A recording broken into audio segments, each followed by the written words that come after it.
Abra Gálatas, é empolgante, capítulo 3, versículos 15 a 29. Tudo converge para Cristo. Tá? Como o hino que o irmão João Batista escolheu, Deus tem sempre usado nosso irmão para escolher hinos de acordo com a direção da mensagem. Com Cristo estou contente. Ele me satisfaz. Então, tudo converge para Cristo. Pastor Macário, na quinta-feira passada, creio eu, esteve compartilhando com vocês sobre a incapacidade que a lei tem de salvar alguém. E Paulo usa até no versículo 1 uma expressão muito irônica, né? Quem vos seduziu? No original é quem vos enfeitiçou? Quem deu drogas para vocês? Né? A ideia é essa mesmo. Quem drogou vocês, entre aspas, né? Quem envenenou, entorpeceu os sentidos de vocês, a tal ponto de vocês acreditarem de que através das obras da lei alguém pode se salvar. Absolutamente. O justo viverá da fé.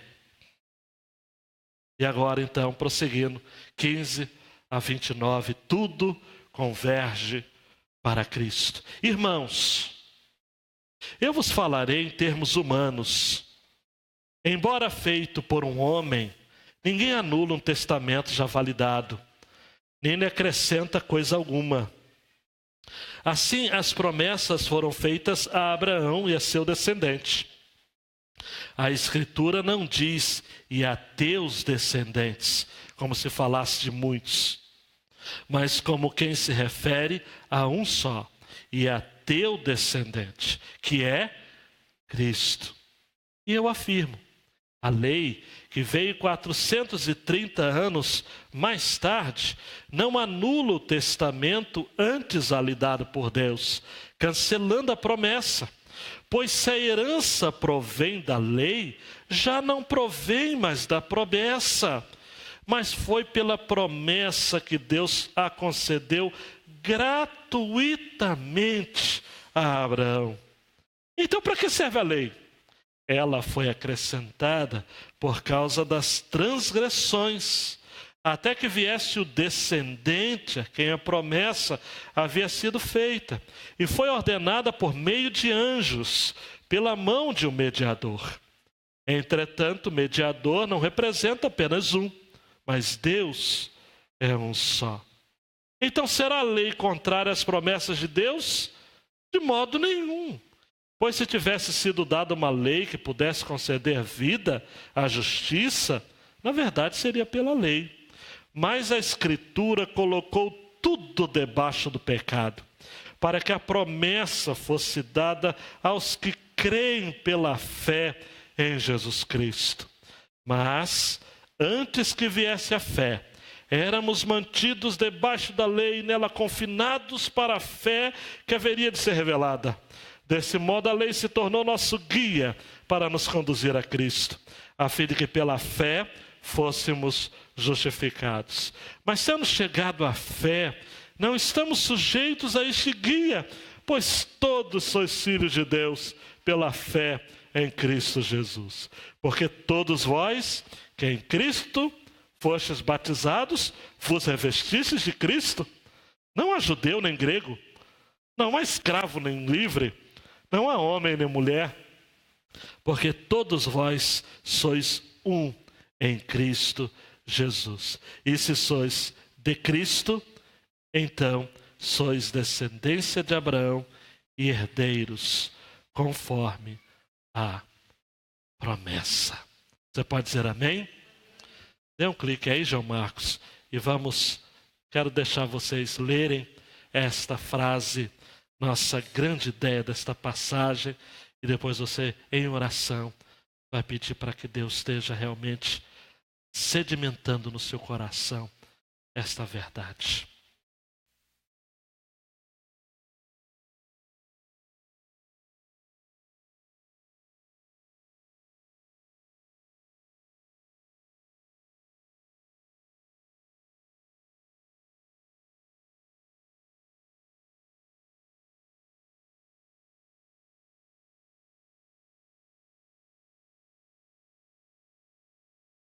Ó Deus, por favor, fala tudo que o Senhor tem para falar.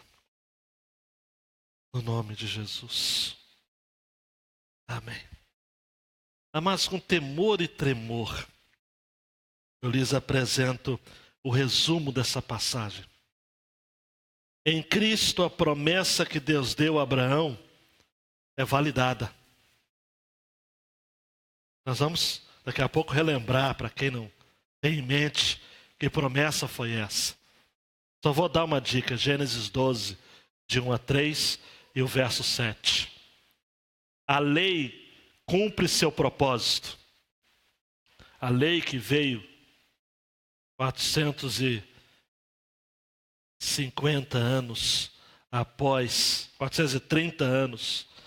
após Abraão, por Moisés, em Cristo, a lei encontra o seu verdadeiro propósito. E a nós hoje, em Cristo, a fé é celebrada. Mas eu quero que você preste atenção nesse adjetivo que eu coloquei aí. Pelos verdadeiros crentes. A fé não pode ser celebrada apenas pelos crentes. Porque infelizmente há os que não são verdadeiros. Não são, no segundo original, genuínos. Então, Paulo retrocede 2000 anos atrás ao seu tempo e lembra de Abraão. Dando um clique, João. E ele vai falar sobre a validade da promessa. E Paulo começa o seu vocativo pastoral. Irmãos, eu vos falarei em termos humanos. Essa expressão é riquíssima, porque é um discurso rasgado de personalidade. Eu vos falo em termos humanos. Paulo está procurando expressar essa sua fala em termos de analogias humanas, em termos de proximidade. Ele vai usar essa mesma expressão em Romanos também. Essa ideia de termos humanos. É como se ele dissesse o seguinte: olha, eu vou facilitar para vocês. Eu vou falar de uma maneira realmente clara, convincente e pessoal. Ele diz: irmãos, vos falarei em termos humanos, porque embora feito por um homem, ninguém anula um testamento. É a mesma palavra no original para aliança, mas aqui no contexto cabe melhor a palavra testamento. Já validado, nem lhe acrescenta coisa alguma.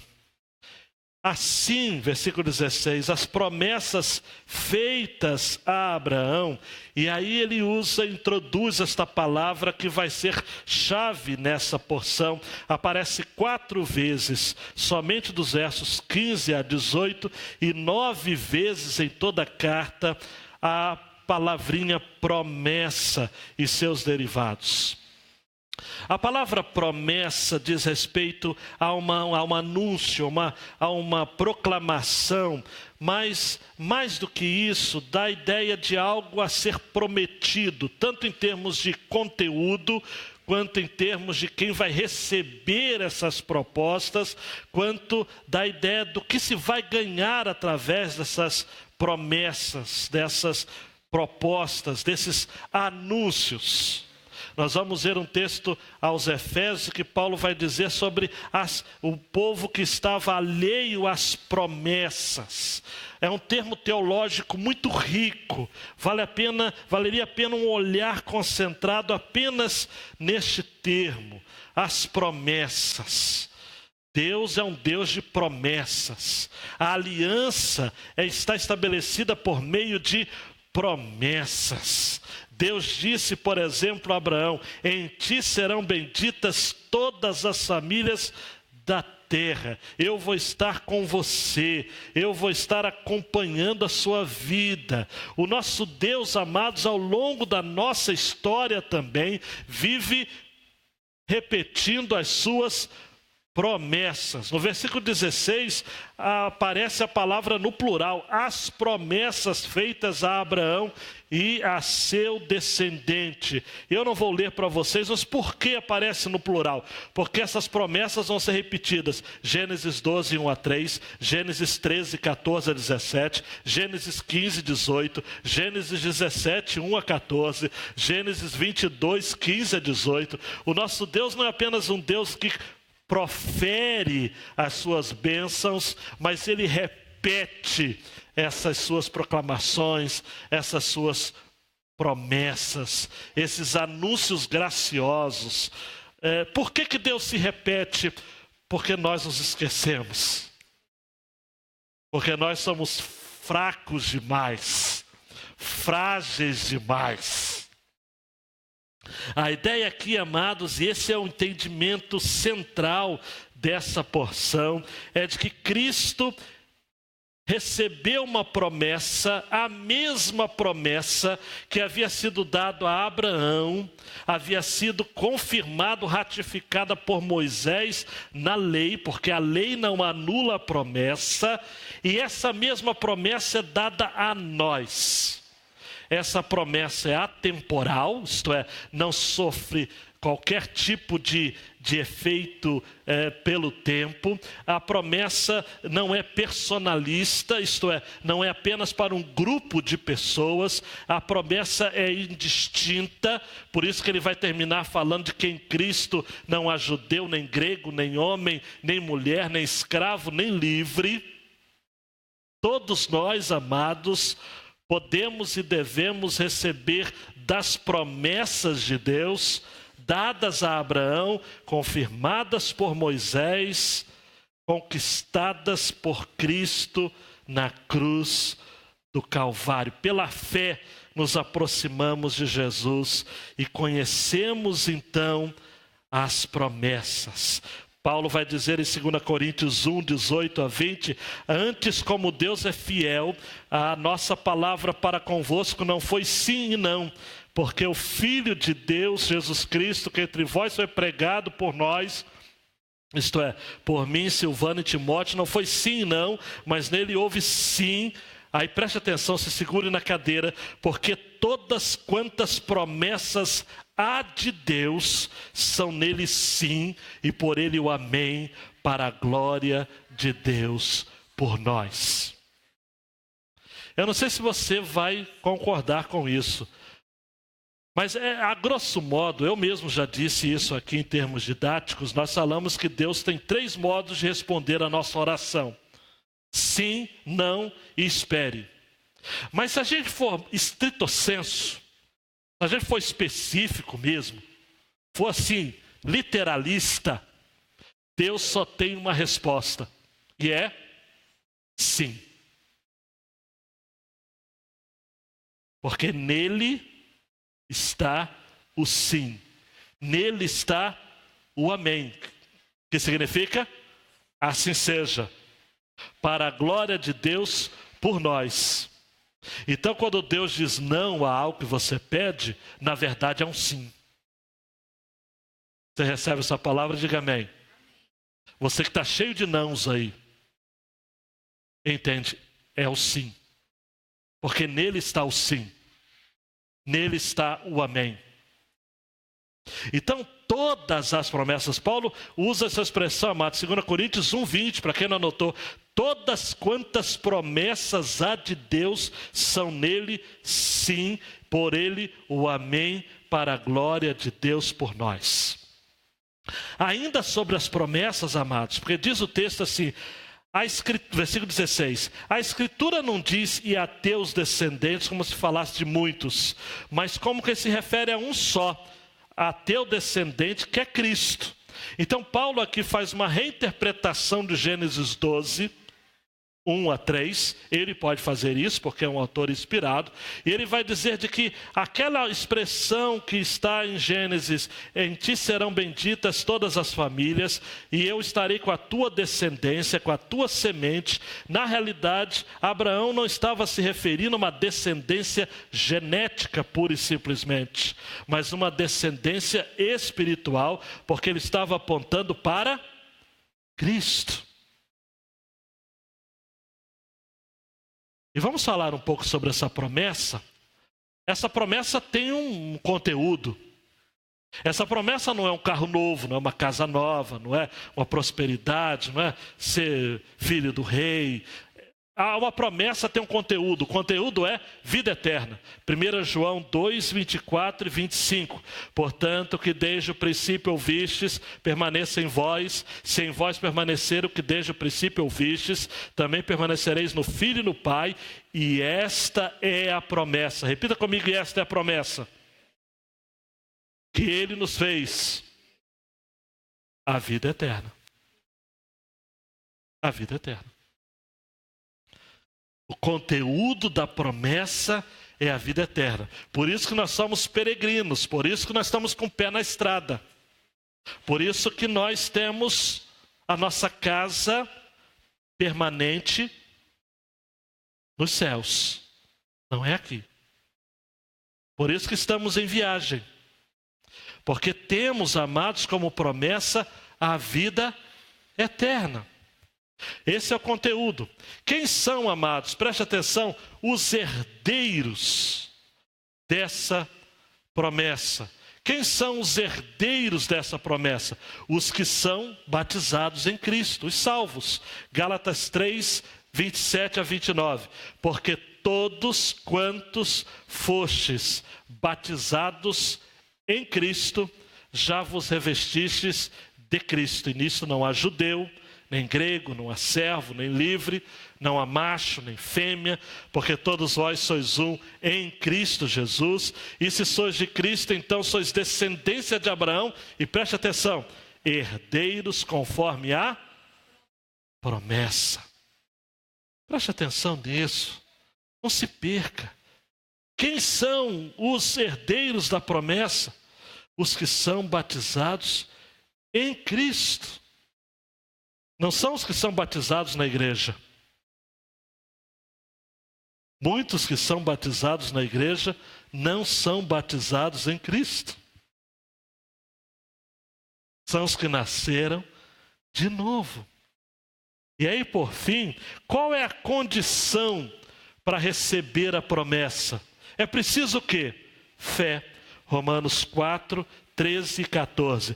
Porque a promessa de que havia de ser herdeiro do mundo não foi feita pela lei a Abraão ou a sua posteridade, mas pela justiça da fé. Preste atenção, porque se os que são da lei são herdeiros, logo a fé é vã e a promessa é aniquilada.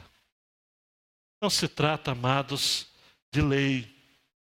Trata-se de fé. Tão somente a fé.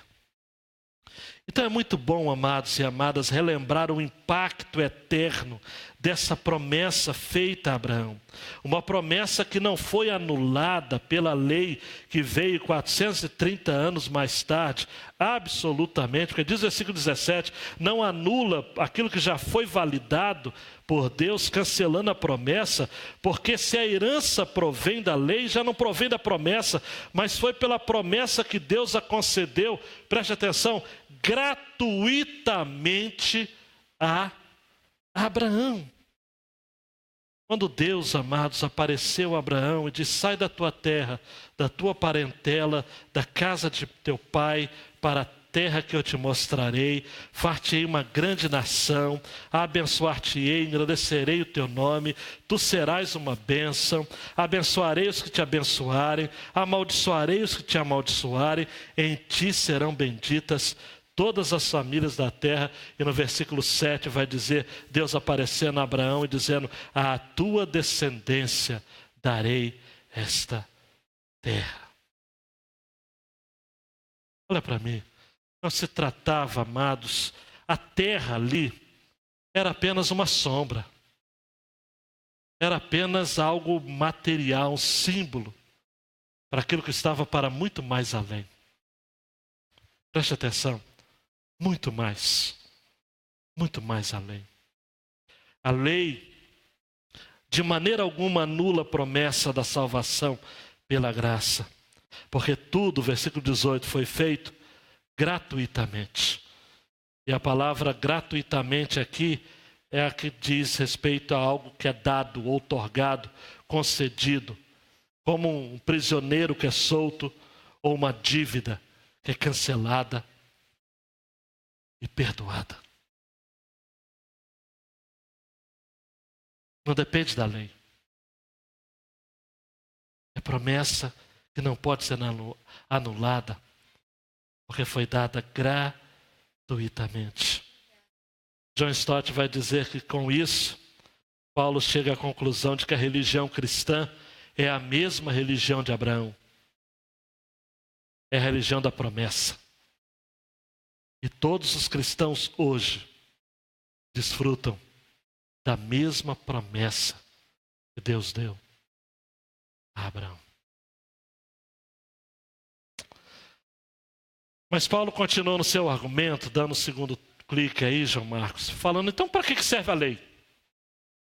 Já que a promessa já nos foi liberada, e é a mesma que estava sobre Abraão, para que serve a lei? Versículo 19 e 22. Ela foi acrescentada por causa das transgressões, até que viesse o descendente a quem a promessa havia sido feita e foi ordenada por meio de anjos, pela mão de mediador, porque o mediador, no caso Moisés, não representa apenas um, mas Deus é um só. Então, será que a lei é contrária às promessas de Deus? De modo nenhum, amados. Pois se tivesse dado uma lei que pudesse conceder a vida, a justiça, na verdade, seria pela lei. Mas a Escritura colocou tudo debaixo do pecado. Todos nós, judeus, gentios, para que a promessa fosse dada aos que creem pela fé em Cristo. Para que serve a lei? A lei serve, amados, para acrescentar punição às nossas transgressões. A lei mediada por Moisés, dada por testemunho de anjos, para usar a expressão de Atos 7:38, os anjos no Monte Sinai, Atos 7:38 e Atos 7:53, recebestes a lei por ordenança dos anjos, no discurso, no famoso sermão de Estevão. A lei existe para punir os infratores da ordem estabelecida. A lei existe para colocar todos os homens no mesmo nível. Ninguém pode cumprir a lei por si só.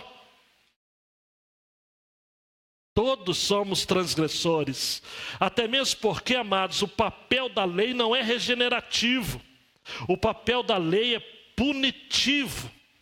1 Timóteo 1, 9 a 11 vai dizer de que a lei não é feita para o justo, é feita para os injustos, obstinados, ímpios, pecadores, profanos, irreligiosos, parricitas, filhos que matam os pais, matricitas, filhos que matam as mães, homicidas, devassos, sodomitas, roubadores de homens, mentirosos, perjuros e tudo que for contrário à sã doutrina. A lei, amados, serve para dizer: não há salvação no homem. É preciso um libertador. É preciso um salvador. A promessa perpassa pela lei. Porque sem a promessa, jamais o homem teria esperança. Por isso que nós que somos destinatários finais da promessa, um dia fomos escravos da lei. Estávamos perdidos. Estávamos debaixo da evidente manifestação do juízo de Deus. Mas pela graça fomos alcançados e hoje não sofremos mais do peso da lei. Porque tudo foi colocado debaixo do pecado para que a promessa fosse dada aos que creem pela fé em Jesus Cristo. Em outras palavras, amados, como Ari Queiroz Júnior vai dizer, a Escritura fechou-nos nos porões do pecado para nos convencer de que carecemos de um libertador. Daí é que entra o terceiro ponto. Preste atenção. A eficácia da fé. Agora sim, Agora dá para falar num tom mais positivo. Tudo converge para Cristo. Versículo 23. Mas antes que viesse a fé, éramos mantidos debaixo da lei. Repita comigo, debaixo da lei. Éramos massacrados. A lei só nos dizia: você é culpado, culpado, culpado, culpado, culpado. Merece punição. Uma outra expressão no original é muito mais forte. Nela confinados. A ideia do confinados aqui é engaiolados, aprisionados. A lei nos servia como carcereiro, amados. A lei nos oprimia. A lei do mundo, a lei do pecado, amados. Nós estávamos debaixo da espada da lei. Como o hino que cantávamos no cantor cristão e agora no inário para o culto cristão. Sobre mim o castigo da lei. Não havia esperança, amados. Estávamos alheios às promessas, alheios às alianças. Para quê? Mas nós, amados, antes que viesse a fé, éramos mantidos debaixo da lei. Versículo 23, não se perca. Nela confinados para a fé que haveria de ser revelada. E revelado aqui é tirar o véu. O que seria revelado? Desse modo a lei se tornou nosso guia para nos conduzir a Cristo, a fim de que pela fé fôssemos justificados. Mas tendo chegado à fé, já não estamos mais sujeitos a este guia. E valia a pena, amados, um estudo inteiro sobre essa questão do guia. A palavra no original, alguns aqui já sabem, é paidagogos. Era aquele escravo, amados, o tutor, o instrutor, um guardião, um guia de meninos. Entre os gregos e romanos, escravos de confiança, pegavam a mão das crianças e levavam até as escolas, aos grandes centros pertencentes apenas à elite. Aos meninos não era nem mesmo permitido sair de casa sem um paidagogos, um aio, um guia. A lei, amados, serve para nos supervisionar, serviu-nos para nos supervisionar, para nos guardar, para nos apontar para Cristo. Mas o dia, amados, que a lei então nos conduziu para a fé em Cristo Jesus, diz o versículo 25, tendo chegado à fé, já não precisamos mais deste guia. Uma vez chegada a fé em Cristo, não há necessidade mais da lei. Isso tem, amados, reverberações teológicas incríveis. Incríveis. John Stott conta uma história deliciosa no tempo de John Wesley. Ele era uma pessoa extremamente, no século XVIII, extremamente refratário, tradicional em relação ao uso de joias pelas mulheres. E alguém que se aproximou dele, um senhor e uma jovem também, e esse senhor legalista quis envergonhar a jovem que estava com a mão cheia de joias e trouxe a menina até Wesley e disse o seguinte: Wesley, essas mãos dessa jovem são mãos de uma metodista? Para quem não sabe, Wesley fundou um movimento chamado metodismo. E Wesley olhou, já um senhor, disse: essas mãos são belas. Naquela mesma noite, aquela jovem veio a Cristo e abandonou as joias. Presta atenção aqui, por favor, meninos aí em cima, o pessoal aqui. Eu não estou dizendo que você não deve usar joias. Eu quero que você entenda o espírito, como diz outro, o espírito da coisa.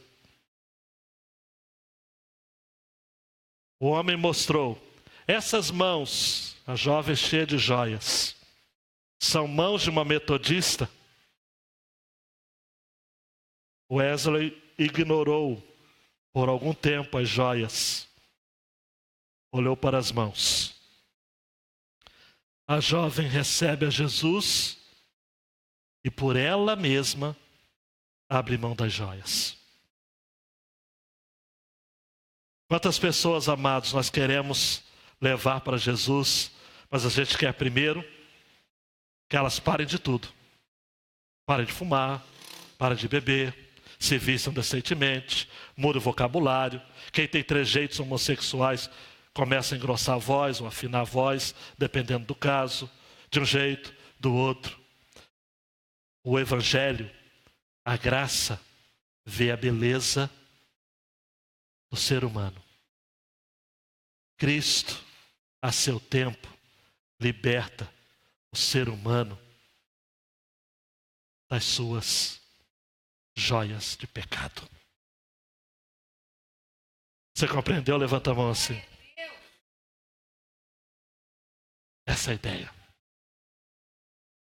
Uma vez chegando a Cristo, nós vamos abandonar a lei, os aios, os guias. Quem veio do Espiritismo vai abandonar os guias. Vai abandonar as coisas, os negócios, as negociatas. Se tem um estabelecimento comercial que vende bebida alcoólica, vai começar a parar. Ah, pastor, eu vou ter que mudar de ramo. Suas mãos são belas.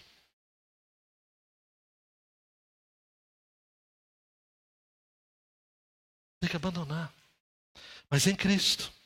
Chegou a Cristo, automaticamente, amados, as coisas vão acontecendo. Se alguém está em Cristo, as coisas velhas, e eis que tudo.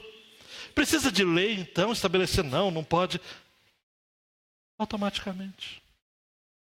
E Paulo termina apoteótica e espetacularmente. Versículos 26 a 29. Todos vocês são filhos de Deus mediante a fé em Cristo Jesus. Eu estou lendo na NVI. Pois os que em Cristo foram batizados, de Cristo se revestiram. Não há judeu nem grego. Não há diferenças religiosas, raciais, escravo nem livre. Não há diferenças sociais, homem nem mulher. Diferenças de gênero, pois todos são um em Cristo Jesus. Deixa eu só abrir um parênteses aqui. O John Stott me fez lembrar isso daqui. Não é que não vai ter diferença mais. Judeu vai ser judeu. Grego vai ser grego. Homem vai ser homem. E eu espero que mulher seja mulher. Escravo ou livre. Paulo não está fazendo aqui um libelo, um tratado contra a escravidão. Tem gente até que fala que Paulo era a favor da escravidão. Não era. Paulo era a favor da liberdade em Cristo. Mas Paulo não era um político, não era um diplomata, não era alguém preocupado com questúnculas do reino desses homens. Não havia escravo nem livre. Ele vai falar para Filemão, por exemplo, recebe Onésimo, mas não recebe como escravo, recebe como irmão. Então vai existir as diferenças, amados. O feio, o bonito, o rico, o pobre, o negro e o branco. Mas só que elas não vão mais importar. Por quê? Pois todos são um em Cristo. Aleluia. E se vocês são de Cristo, são descendência de Abraão e herdeiros segundo a promessa. Por isso que eu tenho que trazer aqui a paráfrase do Eugene Peterson, 28 e 29. Na família de Cristo não pode haver divisões entre judeus e não judeus, escravos e livres. Tem gente que tem abrir um parênteses aqui, deixa eu ver se eu tenho tempo. É um parênteses aqui que me incomoda. Tem gente que tem inveja dos judeus, né? Tem gente que queria tanto ser judeu, gosta desse negócio de judeu. Nossa, e gosta da bandeira de Israel. Ir daquele símbolo, ir de igrejas e líderes, e usa até o kippá, aquele bonezinho. A gente tem uma inveja dos judeus. Amados, os judeus não têm aquilo que você tem. Nós não temos que invejar os judeus. Em Cristo não há judeu nem gentil. Todos somos um em. Quem é batizado em Cristo, não importa se é judeu, não importa se é árabe, se é americano, se é europeu, se é africano, haitiano, venezuelano. Não tem.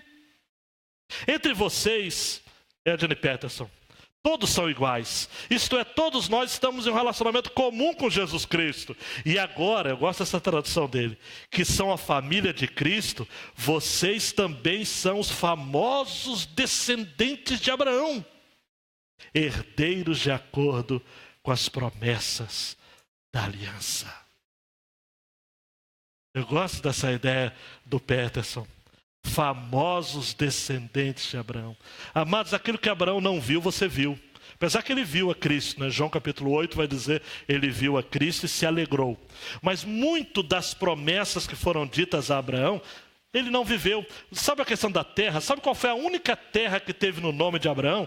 A terra que ele comprou para ser o sepulcro da sua amada esposa Sara.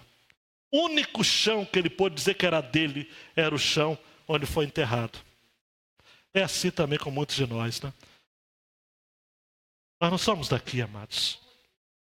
Há aplicações aí para a gente terminar e ir para casa assim, com essa chuvinha, mas com o coração assim, olha, abrasado. Primeiro, somos todos filhos de Abraão, não porque somos geneticamente ligados a ele, mas somos espiritualmente, e isso de um modo ainda mais sublime, amados. É verdade, nós somos filhos de Abraão. Jesus, certa feita, disse, olha, eu dessas pedras posso suscitar filhos de Abraão. E é verdade, nós somos, amados, não geneticamente ligados. Ninguém aqui, talvez, não vou dizer ninguém, porque não conheço a raiz genealógica de todos, mas possivelmente ninguém aqui tenha geneticamente ligado a Abraão, mas todos somos enxertados. Romanos 11:7 vai dizer, o que Israel buscava não alcançou, mas os eleitos alcançaram. Você recebe essa palavra? Diga amém. O que Israel buscava não alcançou, mas os eleitos o alcançaram. Romanos 11:7. Segunda aplicação. Desde o Éden, o homem vem falhando em relação com o Criador, em sua relação com o Criador. Por essa razão, o pacto das obras não foi suficiente. Foi preciso que recebêssemos em Jesus o pacto da graça. Eu não vou ficar tratando esses termos teológicos, são muito complexos, mas de modo claro, o pacto das obras foi o pacto estabelecido antes da queda, com Adão. É o pacto que fora feito com base na obediência. De toda a árvore do jardim podeis comer, menos aquela que está no centro, porque o dia que comer delas morrerás. Esse era o pacto, tinha que obedecer. Eu pergunto para você e você vai responder sem pestanejar. O homem foi aprovado nesse pacto? Hã? Não. Então Deus estabeleceu o pacto da graça,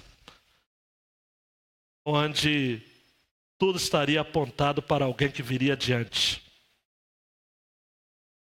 E aí, João 3,16, vamos recitar juntos, amados, não é possível que você não saiba disso. Lutero chamou esse verso de a Bíblia em miniatura.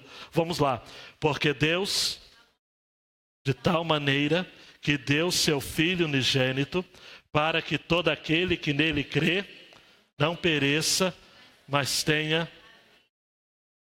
Olha para mim, por favor, tem gente que interpreta esse texto errado e eu... Esse amar o mundo de tal não significa amar muito, não é quantidade, é modo. Amar de tal maneira, você tem que ler os versos anteriores, quando fala daquele episódio na caminhada no deserto, de que fora levantada uma haste e uma serpente de bronze, e todos que olhavam para a serpente eram curados por conta das pisaduras, as feridas das serpentes abrasadas do deserto. Esse de tal maneira é da mesma maneira que a serpente de bronze fora levantada no deserto, o nosso Salvador Jesus fora levantado da terra, e todos que olharem para ele viverão. É aquele hino, João Batista, terás vida em olhar para Jesus Salvador. Olhou para Jesus, viveu. A serpente te morde, a serpente da dívida, a serpente do câncer, a serpente da briga familiar, a serpente do divórcio, a serpente da esclerose, a serpente da soneira, da gordura, da magreza, a serpente. Olha para Jesus. Tem olhar para ele de tal maneira, foi levantada. Tem a vida eterna. Outra, a lei, ela apenas apontou o caminho para Jesus. Em nossos dias há aqueles que tentam chegar a Deus como por uma escada, mas nós somos salvos pela cruz. Não dá para subir escada. Os zigurates, os templos da antiga Mesopotâmia eram feitos em forma de escadas, de degraus. E até hoje tem gente que tenta chegar a Deus subindo escada e se esquece que nós somos salvos pela cruz. Não depende de você, depende daquilo que Ele já fez na cruz do Calvário pela sua vida. Romanos 6, 22 e 23. Mas agora, libertos do pecado, feitos servos de Deus, tendo o vosso fruto para a santificação, por fim a vida eterna, porque o salário do pecado é a morte, mas o dom gratuito de Deus é a vida eterna, por Cristo Jesus, nosso Senhor. Mais uma aplicação, amados e amadas: a fé em Jesus isenta o homem das obrigações ritualísticas da lei, mas não livra das exigências morais de Deus. Também não vou dar aula sobre isso, mas Calvino fala de 3 usos da lei. O primeiro uso da lei é o uso teológico. Através da lei, nós temos o nosso pecado revelado. Paulo vai dizer aos romanos de que através da lei vem o conhecimento do pecado. O segundo tem um objetivo civil. Nós realmente, amados, pela lei, nós podemos identificar e ver punidos os desonestos, os corruptos, os maldosos. É aquela velha expressão: pode escapar da lei dos homens. Porque pode recorrer, né? Primeira instância, segunda instância, terceira instância. Mas tem uma instância lá em cima e ninguém consegue recorrer. E Calvino dizia que a lei tem um terceiro sentido. Era diferente daquilo que Lutero ensinava. O terceiro sentido: a lei existe para afirmar valores para o crente. Então a lei existe até hoje, amados, para nós os crentes, para afirmar de maneira categórica que os verdadeiros crentes são os que amam a lei do Senhor e nela medita dia e noite. Salmo 1. Até mesmo porque o Salmo 19, 7 vai dizer: a lei do Senhor é perfeita, refrigera a alma. O testemunho do Senhor é fiel e dá sabedoria aos simples. Então a lei do Senhor é a que revela homens dos meninos, é a que revela crentes de descrentes, é a que revela aqueles que de fato são de Deus e aqueles que são falsários da fé. É a lei. Terceiro uso da lei, segundo o pensamento calvinista. E por fim, não há acepção de pessoas no âmbito da graça. Em Jesus somos todos iguais. Ninguém, presta atenção, ninguém é mais do que outro, nem menos. Ninguém é mais, ninguém é menos. Não existe esse que pode dizer: olha, eu me basto.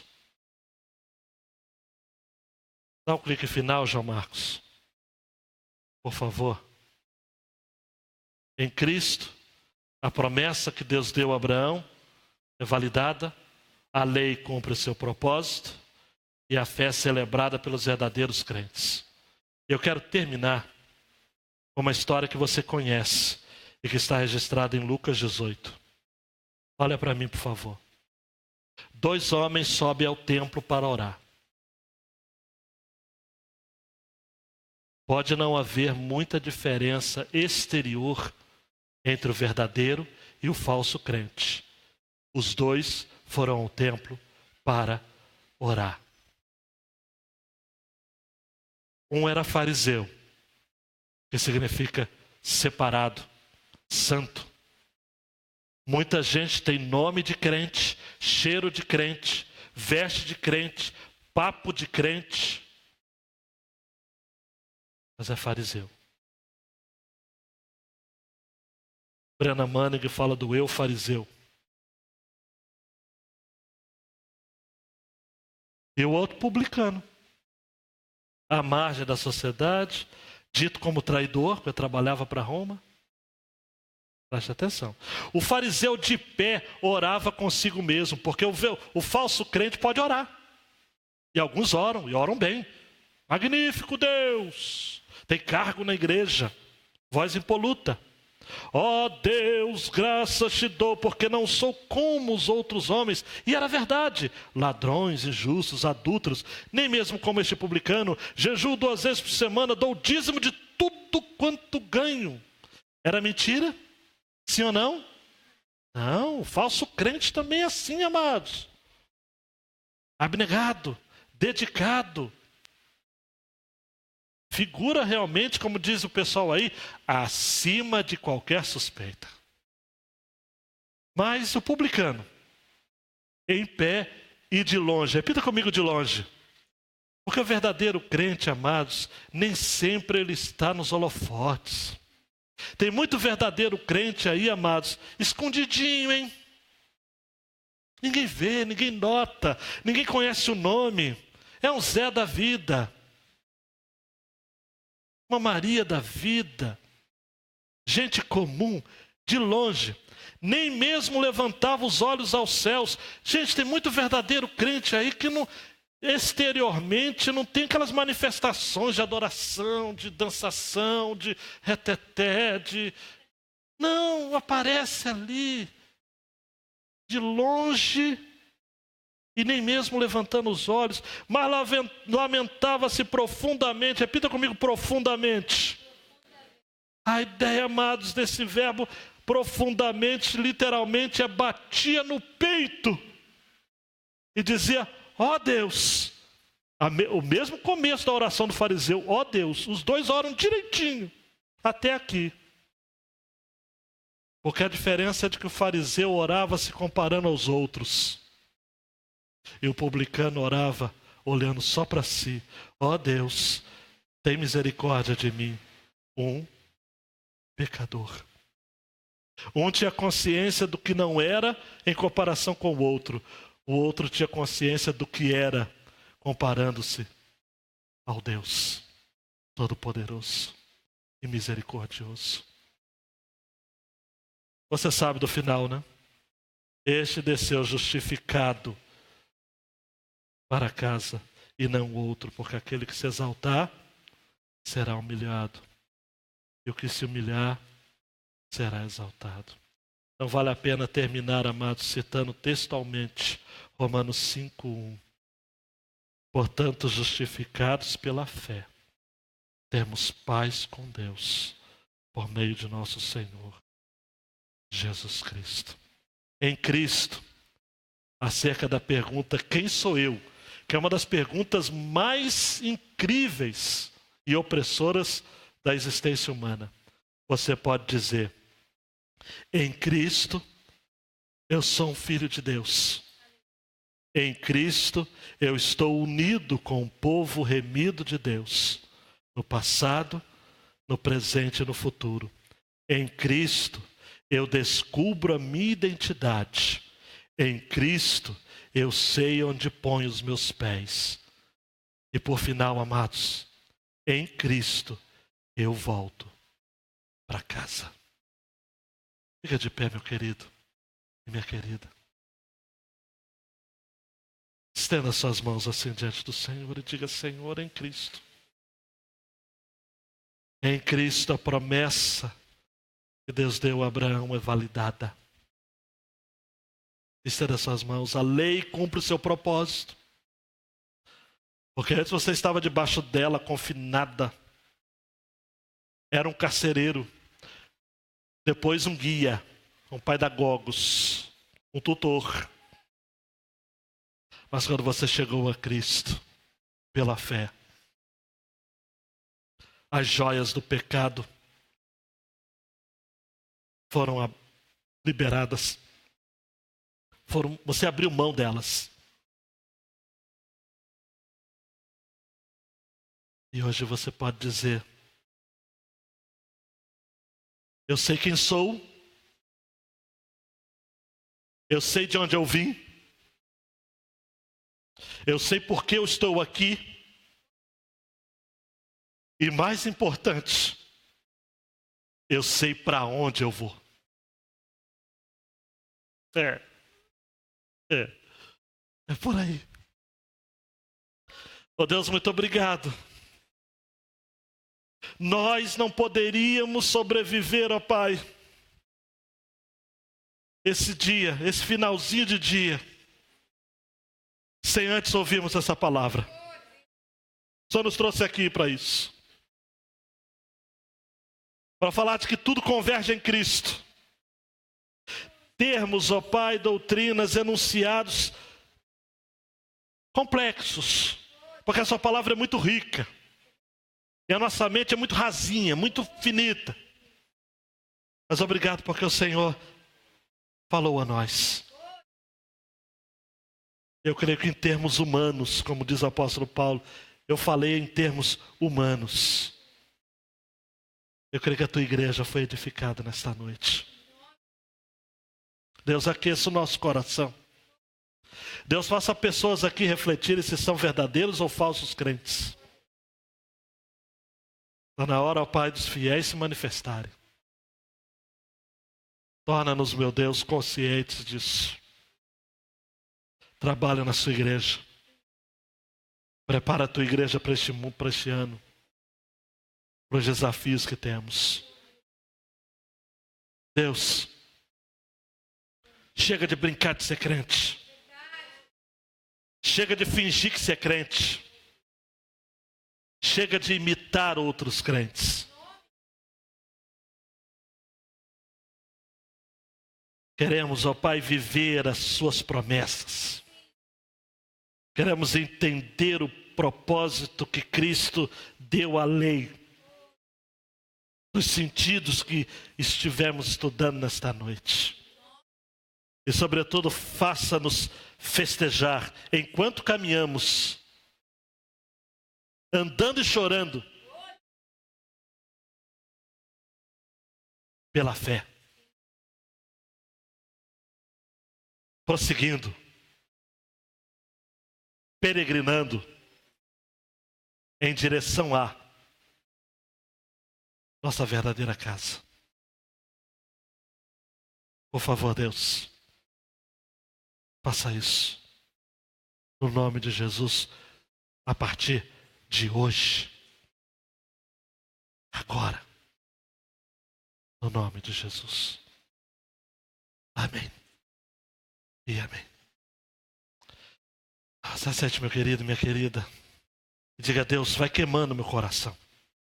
Tudo converge para Cristo. Tudo converge para Cristo.